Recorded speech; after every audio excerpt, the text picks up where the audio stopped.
Today, I want to extend my best wishes to all who are celebrating Nowroz here in the United States and around the world.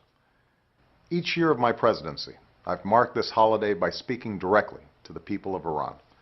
That's what I'd like to do once more. This is a holiday for the Iranian people to spend time with friends and family, to reflect on the extraordinary blessings that you enjoy, and to look forward to the promise of a new day. After all, this is a season of hope and renewal. And today we know that this is also a season of promise across the Middle East and North Africa, even as there are also enormous challenges. I believe that there are certain values that are universal.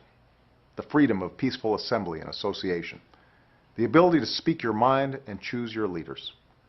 And what we are seeing across the region is the insistence on governments that are accountable to the people. But we also know that these movements for change are not unique to these last few months. The same forces of hope that swept across Tahrir Square were seen in Azadi Square in June of 2009. And just as the people of the region have insisted that they have a choice in how they are governed, so do the governments of the region have a choice in their response. So far, the Iranian government has responded by demonstrating that it cares far more about preserving its own power than respecting the rights of the Iranian people. For nearly 2 years, there's been a campaign of intimidation and abuse. Young and old, men and women, rich and poor, the Iranian people have been persecuted. Hundreds of prisoners of conscience are in jail. The innocent have gone missing. Journalists have been silenced. Women tortured. Children sentenced to death. The world has watched these unjust actions with alarm.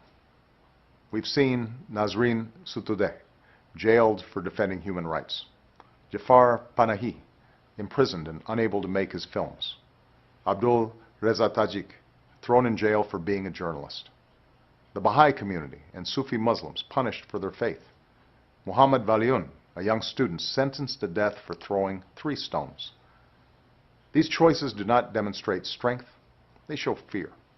For it's telling when a government is so afraid of its own citizens that it won't even allow them the freedom to access information or to communicate with each other. But the future of Iran will not be shaped by fear. The future of Iran belongs to the young people, the youth who will determine their own destiny. Over 60% of the Iranian people were born after 1979. You're not bound by the chains of the past, the distracting hatred of America that will create no jobs or opportunity, the rigid and unaccountable government, the refusal to let the Iranian people realize their full potential for fear of undermining the authority of the state. Instead, you, the young people of Iran, carry within you both the ancient greatness of Persian civilization and the power to forge a country that is responsive to your aspirations. Your talent, your hopes, and your choices will shape the future of Iran and help light the world. And though times may seem dark, I want you to know that I am with you.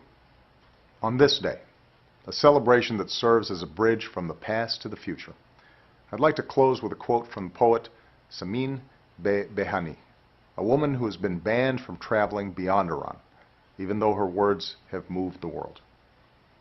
Old I may be, but given the chance I will learn. I will begin a second youth alongside my progeny. I will recite the hadith of love of country with such fervor as to make each word bear life. Let this be a season of second youth for all Iranians, a time in which a new season bears new life once more. Thank you, and Eid e Shoma Mubarak.